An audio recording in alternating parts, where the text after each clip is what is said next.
Hello everyone. So finally एक बहुत ही important news है कि भाई कैट की नोटिफिकेशन ऑलरेडी आ गई थी। आज 3 अगस्त को मैं ये वीडियो बना रहा हूँ। कैट का फॉर्म भी रिलीज हो चुका है। आज के वीडियो के अंदर मैं आपको कंप्लीटली एक एक स्टेप बाय स्टेप बताने वाला हूँ कि कैट का फॉर्म आपको कैसे भरना है। अगर आप कैट एस्पिरेंट हो तो इस वीडियो को देखे बिना प्लीज फॉर्म मत भरिएगा, बिकॉज हर साल बहुत सारे बच्चे ऐसे होते हैं जो फॉर्म में मिस्टेक कर देते हैं और एक बार जब आपने फॉर्म सबमिट कर दिया फिर आप फॉर्म के अंदर कोई चेंज नहीं कर सकते। सो प्लीज पेशेंटली इस वीडियो को आराम से देखना, साइड बाय साइड अपना फॉर्म भरते रहना और जो जो मिस्टेक्स मैं बोलूं वो बिल्कुल भी मत करना, बिकॉज अदरवाइज आप वो उन मिस्टेक्स को करेक्ट नहीं कर सकते। तो चलिए शुरू करते हैं। इससे पहले फ्रेंड्स हम स्टार्ट करें, I would like to inform you कि अगर आप कैट 2022 के लिए अपीयर कर रहे हो तो हमने कैट का crash course for the year 2022 launch कर दिया है। ये Windows laptop and Android device दोनों के अंदर अवेलेबल है, जिसके अंदर आपको 150 घंटे के वीडियोस मिलते हैं। इसके अलावा आपको एक टेस्ट सीरीज मिलती है जिसमें आपको sectional test, topic wise test, assignments और डाउट फोरम भी मिलता है। इसके अलावा आपको 25 फुल लेंथ मॉक्स भी मिलते हैं और उनका डिटेल्ड एनालिसिस एंड सॉल्यूशन भी मिलता है। अगर आप इसमें एनरोल करना चाहते हो तो इसका लिंक नीचे डिस्क्रिप्शन बॉक्स के अंदर अवेलेबल है। आप हमारी वेबसाइट के ऊपर विजिट कर सकते हो और वहां जाके आप एनरोलमेंट कर सकते हो। एंड फ्रेंड्स, आप चैनल को सब्सक्राइब करके बेल आइकन जरूर प्रेस कर देना ताकि ऐसी सारी इंपॉर्टेंट वीडियोस की नोटिफिकेशन आपके पास आती रहे। और आप हमारे साथ इंस्टाग्राम पे भी कनेक्ट हो सकते हो। हमारा इंस्टाग्राम हैंडल है studybuds_education। फ्रेंड्स, इससे पहले आप फॉर्म भरना शुरू करो, कुछ चीजें आपको चाहिए बहुत इंपॉर्टेंट। आप पहले इनको अरेंज कर लीजिए, उसके बाद आप फॉर्म भरना शुरू कीजिएगा। सबसे पहले आपको रीसेंट स्कैन्ड फोटोग्राफ चाहिए, नॉट ओल्डर देन 6 मंथ्स। बिल्कुल रीसेंट होनी चाहिए, 6 महीने से पुरानी नहीं होनी चाहिए। और जो भी आपके पास फोटोग्राफ आप अपलोड करना चाहते हो, मेक श्योर वो व्हाइट बैकग्राउंड के अंदर होनी चाहिए। मैं अभी आपको बता रहा हूं। और आप कम से कम नहीं तो 25-30 कॉपीज इन फोटोज की निकाल के रख लेना, कहीं से भी क्लिक करवा के, बिकॉज ये आपको आगे भी चाहिए होंगी। एडमिट कार्ड पे भी लगाना होगा, एग्जामिनेशन के टाइम के बाद आपको इंटरव्यू के टाइम पे भी और एडमिशन के टाइम पे भी चाहिए होगी। तो आप अपनी 25-30 या इससे भी ज्यादा फोटोज क्लिक करवा लो, बिकॉज ये आगे आपको हर जगह चाहिए होगी। उसके बाद अपने सिग्नेचर को स्कैन कर लो, किस तरीके से करना है मैं आपको बताऊंगा। उसके बाद आपको आपकी मार्कशीट्स चाहिए होंगी, 10th की, 12th की, ग्रेजुएशन की। इसको स्कैन करने की जरूरत नहीं है, ये कहीं अपलोड नहीं होनी। इनका सिर्फ और सिर्फ हमें मार्क्स एंटर करने के लिए चाहिए। उसके बाद अगर आप रिजर्व कैटेगरी से आते हो तो आपको प्रिस्क्राइब फॉर्मेट के अंदर अपना कैटेगरी सर्टिफिकेट चाहिए, वो मैं अभी आपको आगे बताने वाला हूं। इसके अलावा debit card, credit card, net banking जो भी है वो आपको फी पेमेंट के लिए चाहिए होगी। ये सारी चीजें अरेंज कर लीजिए, उसके बाद फॉर्म भरना शुरू कीजिएगा। अगर फ्रेंड्स मैं बताऊं कि फोटोग्राफ कैसी चाहिए, तो मैंने आपको बताया था कि भाई रीसेंट पासपोर्ट साइज फोटोग्राफ चाहिए, 6 महीने से ज्यादा पुरानी नहीं होनी चाहिए and should be on white background. हर साल बच्चे कहते हैं कि सर हमने रेड बैकग्राउंड या कलर्ड बैकग्राउंड पे क्लिक करवा ली, हमने ब्लैक एंड व्हाइट क्लिक करवा ली। नहीं, कलर्ड फोटो होनी चाहिए, ऑन व्हाइट बैकग्राउंड नहीं है तो जाके क्लिक करवाया ही है इसको, बिकॉज ये आगे भी चाहिए होंगे और कम से कम 25-30 कॉपीज निकलवा लीजिए। 1200 बाय 1200 पिक्सल्स की होनी चाहिए। सिर्फ जेपीजी फॉर्मेट या जेपीजी फॉर्मेट ही लेगा और यही फोटोग्राफ आपके एडमिट कार्ड पे भी लगेगी, तो प्लीज संभाल के रखिएगा इन फ्यूचर भी। जो आपके सिग्नेचर है उसका मैक्सिमम साइज 80 के भी होना चाहिए और इस डायमेंशन के अंदर होना चाहिए। आप इसको पेंट के थ्रू, एमएस पेंट के थ्रू भी डायमेंशंस में ला सकते हो अगर इन केस आपका जो स्कैन किया आपने वो बड़ा है।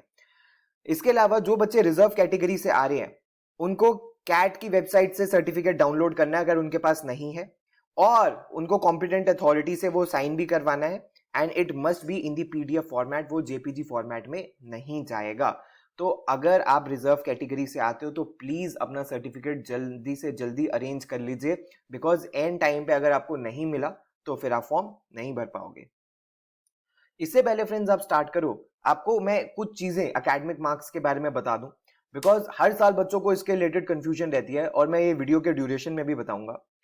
जब भी आप एकेडमिक मार्क्स डालोगे, चाहे आप एसएससी जिसको कहें या 10th का ही या उसका इक्विवेलेंट हो, या एचएससी कहें 12th का ही या उसका इक्विवेलेंट डिप्लोमा हो, आप सारे के सारे सब्जेक्ट्स को इंक्लूड करोगे इररिस्पेक्टिव ऑफ द फैक्ट कि वो एडिशनल है, वो ऑप्शनल है या वो कुछ भी है।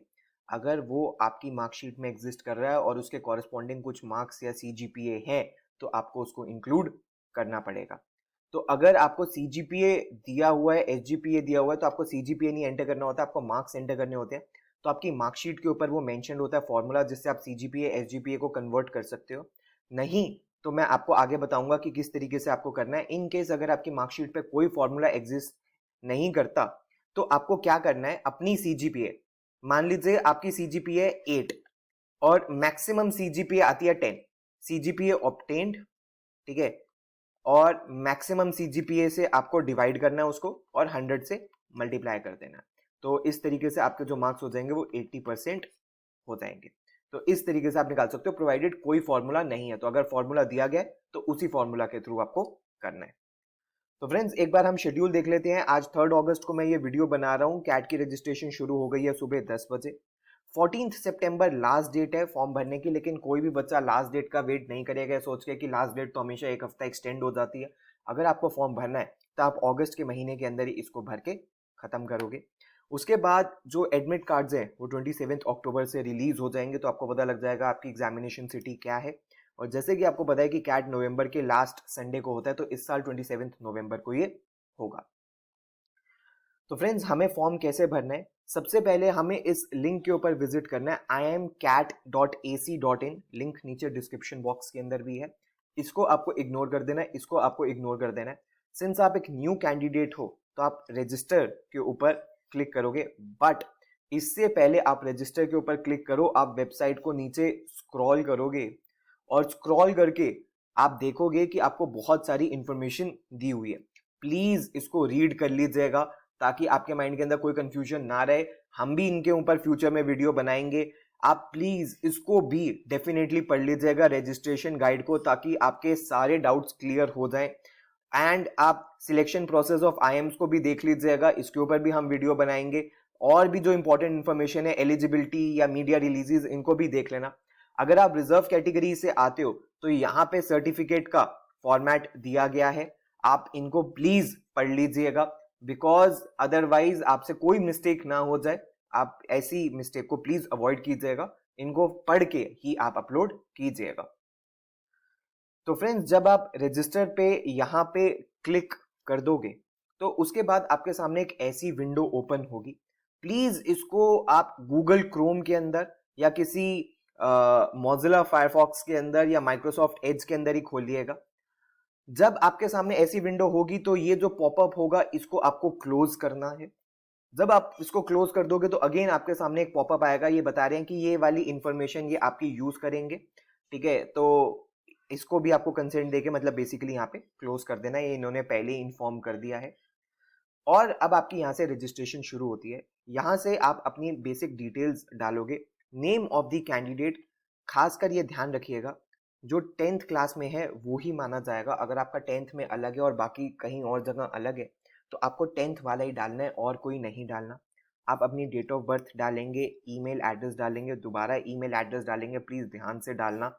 उसके बाद आप कंट्री डालोगे, आप मोबाइल नंबर डालोगे और दोबारा मोबाइल नंबर डाल के कंफर्म करोगे। जब आप ये डाल दोगे तो OTP आपके फ़ोन नंबर पे भी आएगा, आपकी ईमेल पे भी आएगा, देख लेना सेम OTP होना चाहिए। वो OTP डाल के आपको वैलिडेट करना होगा। आपकी वैलिडेशन जब हो जाएगी तो आपके सामने एक ऐसी विंडो आएगी, registration successful, user ID and password आपके रजिस्टर्ड ईमेल एड्रेस पे एंड मोबाइल नंबर पे भेज दिया गया है। ये मैं अभी आपको दिखाऊंगा आगे कैसे होता है। और आपके सामने के पीछे ब्लैंक स्क्रीन सी ओपन हो जाएगी, जहां पे ब्लर्ड स्क्रीन सी, जहां पे आपकी ये सारी इंफॉर्मेशन लिखी होगी, आपकी नाम, आपकी डेट ऑफ बर्थ, ये सारी लिखी होगी। ये जब आप क्लोज कर दोगे तो आपको एक ऐसी ईमेल आई होगी, ठीक है, इस पे लिखा होगा फॉर एग्जांपल जैसे मेरा नाम लिखा है यहाँ पे, डियर अनुभव Gupta, your application is registered, और ये आपका यूजर आईडी और पासवर्ड होगा। प्लीज प्लीज इस ईमेल को स्टार मार्क कर लीजिएगा और ये भी कहीं पे लिख के रख लीजिएगा ताकि आपको बाद में रीसेट ना करना पड़े, आप बोलो सर हम तो यूजर आईडी भूल गए। तो प्लीज एक नोट बना लीजिए, एक डायरी बना लीजिए, उसमें सारी चीजें लिख लीजिएगा। जब ये इन्फॉर्मेशन आपको आ गई, अब आपको इन फ्यूचर इसी से ही लॉगिन करना है। अब आप कैट की वेबसाइट के ऊपर आओगे, पहले हमने रजिस्टर किया था, अब हम लॉगिन करेंगे। तो जो ये यूज़र आईडी पासवर्ड हमें आया था, यहाँ पे हम ये यूज़र आईडी पासवर्ड डालेंगे, यहाँ पे हम कैप्चा डालेंगे और हम अब इसको लॉगिन करेंगे। लॉगिन करने के बाद आपके सामने टॉप राइट पे एक ऐसी आपको टैब दिखेगी जिसमें लिखा आएगा गो टू एप्लीकेशन। इसको आप क्लिक करोगे और आपका एप्लीकेशन फॉर्म ओपन हो जाएगा। एप्लीकेशन फॉर्म के अंदर आप देख सकते हो बेसिकली आपके पास 6 चीज़ों पे आपको चीज़ें फिल करनी है। सबसे पहले पर्सनल डिटेल्स, फिर एकेडमिक्स, फिर वर्क एक्सपीरियंस, फिर प्रोग्राम्स, फिर टेस्ट सिटी और फिर पेमेंट। और एक एक करके डिस्कस करते हैं कैसे। सबसे पहले आपकी पर्सनल डिटेल्स है। पर्सनल डिटेल्स आपको सारी डालनी है। आपका नेम, आपका फादर्स नेम, आपका मदर्स नेम ध्यान से डालिएगा, ठीक है। बहुत सारे बच्चे क्या कर देते हैं, फर्स्ट नेम के साथ ही पूरा नेम लिख देते हैं, ऐसे मत करना। फॉर एग्जांपल अगर आपने यहाँ पे अनुभव गुप्ता लिख दिया तो फिर गलत हो जाएगी। यहाँ पे आपको अनुभव लिखना है और लास्ट नेम में गुप्ता लिखना है। ये छोटी छोटी मिस्टेक्स आपको नहीं करनी है। अगर आपका कोई मिडिल नेम है तो आपको वो भी लिख देना है। यहाँ पे आपके पेरेंट्स का भी नेम पूछेगा। उसके बाद फ्रेंड्स आपको अदर पर्सनल डिटेल्स डालनी है। डेट ऑफ बर्थ तो आप ऑलरेडी डाल चुके हो। आप अपना जेंडर, नेशनैलिटी प्लीज ध्यान से सिलेक्ट करना। और कैटेगरी यहाँ पे बहुत इंपॉर्टेंट है। जो जनरल बच्चे हैं वो जनरल अनरिजर्व डालेंगे, जो बाकी की कैटेगरी वाले बच्चे हैं वो कैटेगरी अपनी सिलेक्ट करेंगे। अगर आपने गलत कैटेगरी सिलेक्ट कर दी तो फिर आपका फॉर्म रिजेक्ट हो जाएगा। फिर आपको बताना है कि आप पीडब्ल्यूडी कैटेगरी से बिलोंग करते हो या नहीं करते हो, येस या नो। और कोविड वैक्सीनेशन की डेट डालना है, ये ऑप्शनल है। चाहो तो डाल दो, चाहो तो ना डालो, कोई ये मैंडेटरी नहीं है। चाहो तो आप अवॉइड कर सकते हो। उसके बाद आप अपना एड्रेस डालोगे, जो आपका कम्युनिकेशन एड्रेस है। उसके बाद आप इमरजेंसी मोबाइल नंबर डालोगे और यहीं पे आपको अपनी फोटोज और सर्टिफिकेट यहाँ पे अपलोड करना है, जो रिजर्व कैटेगरी का सर्टिफिकेट है। तो यहाँ पे आप सिलेक्ट करोगे क्लिक हेयर टू अपलोड और यहीं से आपकी फोटोग्राफ एंड सिग्नेचर अपलोड होगी। इस तरीके से विंडो खुलेगी आपके सामने। सबसे पहले यहाँ पे आपको फोटोग्राफ अपलोड करनी है, तो प्लीज मेक श्योर इस स्पेसिफिकेशन में आपके पास फोटोग्राफ होनी चाहिए। इसको टेकन फॉर ग्रांटेड मत लेना। जब यहाँ पे आप फोटो अपलोड कर दोगे तो उसके बाद यहीं पे आपको सिग्नेचर भी अपलोड करने हैं। और जो बच्चे रिजर्व कैटेगरी के हैं, NC, OBC, SC, ST, EWS category के, उनको यहां से अपना सर्टिफिकेट भी अपलोड करना है।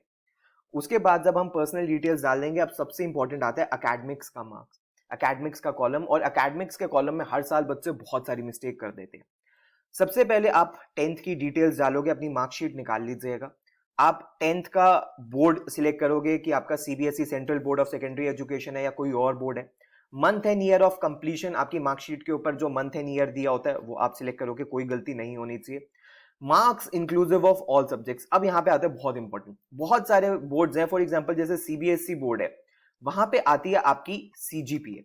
अगर मैं सीबीएसई के बारे में बात करूं तो सीबीएसई की मार्कशीट के नीचे ये आपको फॉर्मूला दिया होता है कि सीजीपीए को आपको 9.5 से मल्टीप्लाई करना है तो आपकी परसेंटेज आ जाती है। फॉर एग्जाम्पल मान लीजिए आपकी 10 सीजीपीए मान लीजिए, तो 10 इंटू 9.5 आप करोगे तो आपकी 95% मार्क्स हो जाएंगे। इस बेसिस पे आपको मैक्सिमम मार्क्स डालने हैं कि आपके 5 सब्जेक्ट्स थे, 6 सब्जेक्ट्स थे या जो थे। उसके बाद टोटल आपके मार्क्स कितने आए, बच्चे उल्टा डाल देते हैं, टोटल मार्क्स में मैक्सिमम मार्क्स डाल देते हैं, मैक्सिमम मार्क्स में जो आए हैं वो डाल देते हैं। ऐसा नहीं करना। और उसके बाद एग्रीगेट परसेंटेज आपको कैलकुलेट करके डालनी है। अगर आप यहाँ पे करेक्ट परसेंटेज नहीं डालोगे तो आपको ये एरर शो करेगा। प्लीज इस बात का ध्यान रखिएगा, जो भी फॉर्मूला आपकी मार्कशीट के ऊपर दिया हुआ है वो ही आपको यूज करना है। इन केस मार्कशीट पे कोई फॉर्मूला नहीं दिया हुआ तो जो आपकी ऑब्टेन्ड सीजीपीए है उसको आपको डिवाइड करना है मैक्सिमम सीजीपीए से और इंटू 100 कर देना है। मान लीजिए ऑब्टेन्ड है 9, मैक्सिमम आती है 10, इंटू 100 आप कर दोगे तो 90% मार्क्स हो जाएंगे। ये 10th क्लास के लिए आपके लिए एप्लीकेबल है। उसके बाद 12th क्लास में आपको सारे के सारे सब्जेक्ट्स इंक्लूड करने हैं। इन्होंने क्लियरली बोल दिया है, चाहे आपका फिजिकल एजुकेशन एक्स्ट्रा है या कोई भी सब्जेक्ट एक्स्ट्रा है, चाहे आप उसमें पास हो या फेल हो, सारे सब्जेक्ट 6-7 जितने भी सब्जेक्ट्स आपकी मार्कशीट में मेंशन है उसके आगे मार्क्स लिखे हुए हैं वो आपको इंक्लूड करने पड़ेंगे। तो आपको उन सबको इंक्लूड करके ही डालना है, ये मैंडेटरी है। प्लीज इसके अंदर आप गलती मत कीजिएगा कि नहीं सर मैं टॉप 4 टॉप 5 डाल दूं, नहीं, ऑल मींस ऑल, ठीक है। उसके बाद जब आपने 12th के मार्क्स डाल दिए, अब आपसे ये बैचलर्स डिग्री के मार्क्स डालेगा। यहाँ पे बच्चे बहुत कंफ्यूज होते हैं, तो एक एक करके बताता हूं। मान लो आप एक ऐसे स्टूडेंट हो जो फाइनल ईयर के अंदर है, यानी कि अभी उसकी ग्रेजुएशन नहीं खत्म हुई है, तो ये आपसे पूछेगा are you in the final year of degree, तो आप कर दोगे यस। मान लो आप फाइनल ईयर के अंदर हो और आपको उस तरीके से डिटेल डालना होगा कि आपकी डिग्री की ड्यूरेशन कितनी है, करंट सेमेस्टर कौन सा है, यूनिवर्सिटी का इंस्टीट्यूशन टाइप कौन सा है। प्लीज यहाँ पे मिस्टेक मत इंपॉर्टेंट है। स्टेट कौन सी है, यूनिवर्सिटी का नेम कौन सा है, कॉलेज का नेम क्या है, ठीक है। उसके बाद डिग्री का नेम क्या है, डिसिप्लिन क्या है, ग्रेजुएशन स्ट्रीम क्या है, कब शुरू हुआ, कब प्रोबेबली खत्म होगा। एग्रीगेट मार्क्स में आप वो डालोगे जो आपके पास अवेलेबल है। अगर आपके पास 3 सेमेस्टर्स के अवेलेबल है तो 3 सेमेस्टर्स के एग्रीगेट डालोगे, 5 के हैं तो 5 के एग्रीगेट डालोगे, 6 के हैं तो 6 के एग्रीगेट डालोगे। जहां तक के अवेलेबल है वहां तक के आप मार्क्स डालोगे। मान लीजिए एक बच्चे हर साल कंफ्यूज हो जाते हैं कि सर यहाँ पे यूनिवर्सिटी ऑफ दिल्ली लिखा हुआ नहीं आ रहा। तो मान लीजिए अगर आप दिल्ली यूनिवर्सिटी से हो तो आपको सिर्फ दिल्ली सिलेक्ट करना है। यूनिवर्सिटी का नाम पूछा है तो सिर्फ दिल्ली आप सिलेक्ट करोगे तो दिल्ली यूनिवर्सिटी हो जाएगा। इसी तरह आप प्लीज जो भी यूनिवर्सिटी का नेम है वो केयरफुली डालिएगा, उसको आराम से सर्च कीजिएगा, कोई भी जल्दीबाजी में गलती नहीं करनी। और अगर आप ऐसे स्टूडेंट हो जिसकी ग्रेजुएशन खत्म हो गई है तो आप सिलेक्ट करोगे are you in the final year, तो आप करोगे नो। हैव यू कंप्लीटेड, तो यस, और फिर वो ही सारी डिटेल्स आपको डालनी है। अब यहाँ पे जो मार्क्स होंगे वो आपके टोटल होंगे जो आप ऑलरेडी डाल चुके हो। अगर आपके मार्क्स अभी नहीं आए हैं फाइनल सेमेस्टर के, या आपके फाइनल मार्क्स अभी नहीं आए हैं, तो अभी आपकी खत्म नहीं हुई है बैचलर्स डिग्री, अभी आपका रिजल्ट अवेटेड है। तो फिर आप यहाँ पे फाइनल ईयर में ही उसको डालोगे, ठीक है। सो अगर आपकी डुअल डिग्री है तो enter the appropriate details in the bachelors and masters degree section. फिर आपसे पूछेगा कि क्या आपके पास कोई मास्टर्स डिग्री भी है, अगर है तो डाल दीजिएगा, नहीं है तो कोई डालने की जरूरत नहीं है। कोई बच्चे अगर प्रोफेशनल कोर्स से है, मान लीजिए एक्चुअरी से है या सीए सीएस आईसीडब्ल्यू से है, तो उसको यहाँ पे डिटेल्स अपनी डालनी होंगी। सिर्फ उन्हीं के लिए जो इन प्रोफेशनल कोर्सेज से हैं, जो नहीं है उनको यहाँ पे कुछ फिल नहीं करना, आप सिर्फ नो सिलेक्ट कर दोगे और आगे प्रोसीड कर दोगे। प्लीज इस बात का ध्यान रखिएगा, मार्क्स डालने में और ईयर डालने में कोई गलती नहीं होनी चाहिए। नेक्स्ट आता है बहुत इंपॉर्टेंट कॉलम, वर्क एक्सपीरियंस का। तो वर्क एक्सपीरियंस के लिए इन्होंने अब क्लियरली ये बोल दिया है कि 31 जुलाई 2022 तक का जितना वर्क एक्स है आपका, वो ही आपको डालना है। इसके बियॉन्ड का अभी ये नहीं मानेंगे, और सिर्फ full time work ex after graduation ही माना जाएगा। किसी भी तरीके की अगर आपने कोई पार्ट टाइम वर्क किया है, कोई फ्रीलांसर जॉब की है, कोई प्रोजेक्ट किया है, कोई इंटर्नशिप करी है, कोई आर्टिकलशिप करी है, कोई प्री ग्रेजुएशन वर्क है, कोई आप फ्रीलांसर हो, कोई आप किसी भी और तरीके से काम करते हो, तो वो वैलिड नहीं है। मैं फिर क्लियरली बताता हूं, सिर्फ full time relevant work ex होना चाहिए आफ्टर ग्रेजुएशन, उसी को ही माना जाएगा। And please genuine work ex डालिएगा, ऐसा ना हो आप यहाँ पे फेक वर्क एक्स डाल दो, क्योंकि आपसे बाद में ज्वाइनिंग लेटर, एक्सपीरियंस लेटर या सैलरी स्लिप, इनमें से कुछ मांगा जा सकता है। तो प्लीज वो ही डालिएगा जिसको आप जस्टिफाई कर सकते हो। ये अभी आपको कुछ नहीं अपलोड करना, लेकिन इन फ्यूचर जब आप इंटरव्यूज के लिए जाओगे तो ये आपसे मांगे जा सकते हैं। तो प्लीज वो ही डालिएगा जो आपके पास है।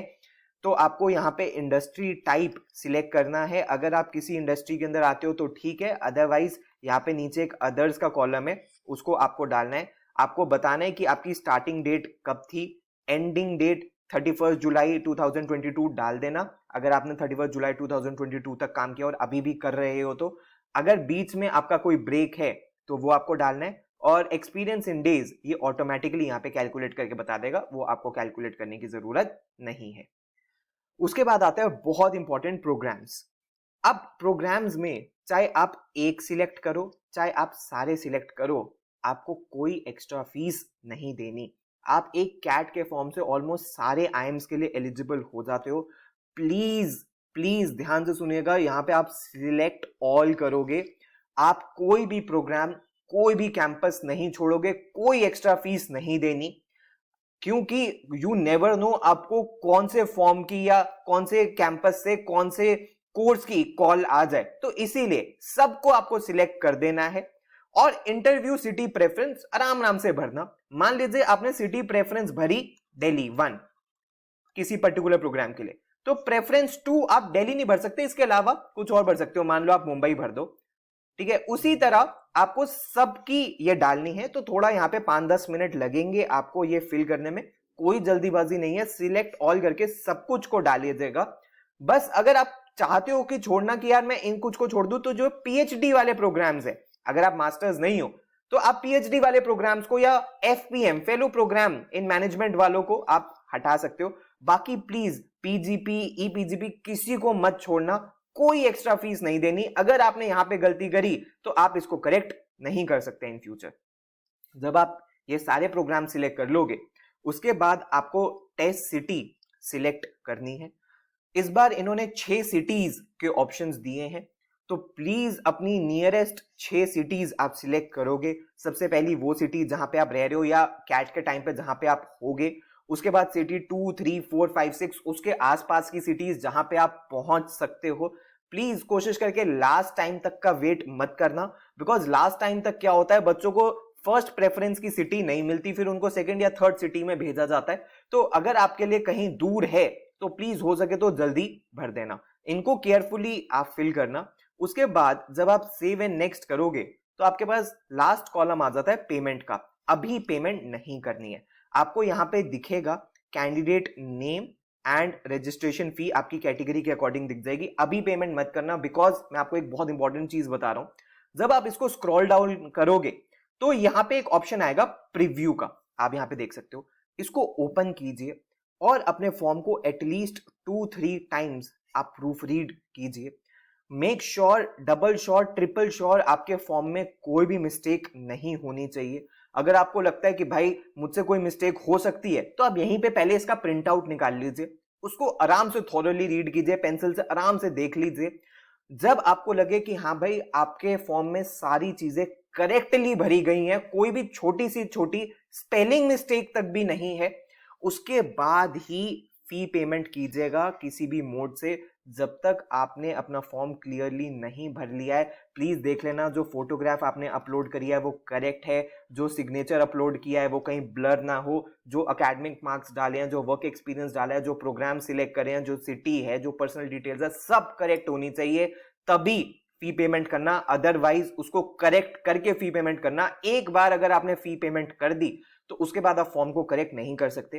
वर्स्ट केस में ऐसा हो सकता है कि मान लीजिए आपको बाद में रियलाइज हो कि आपने गलती कर दी है, तो आपके पास फिर सिर्फ एक ही ऑप्शन बचता है कि आपको न्यू फॉर्म भरना पड़ेगा। तो अपने ऊपर ऐसा बर्डन नहीं डालना, हम पहली बार में ही करेक्ट भरेंगे। तो फ्रेंड्स ये थी बहुत ही इंपॉर्टेंट इन्फॉर्मेशन कि कैट 2022 का फॉर्म आपको कैसे भरना है। वीडियो पसंद आए हो तो लाइक जरूर करना, उन सारे कैट एस्पिरेंट्स के साथ ये वीडियो जरूर शेयर करना, जो भी आपके फ्रेंड्स हैं, जो भी आपके कलीग्स हैं, जिनके साथ जो इस साल कैट के लिए अपीयर कर रहे हैं, ताकि सबको इसकी हेल्प मिल सके। प्लीज हमारे साथ इंस्टाग्राम पे जरूर कनेक्ट हो जाना। अगर आपको क्रैश कोर्स में एनरोल करना है तो हमारी वेबसाइट है, और अगर आपकी कोई भी क्वेरी है तो आप हमें व्हाट्सएप या ईमेल भी कर सकते हो। So thanks a lot friends, all the best, God bless you.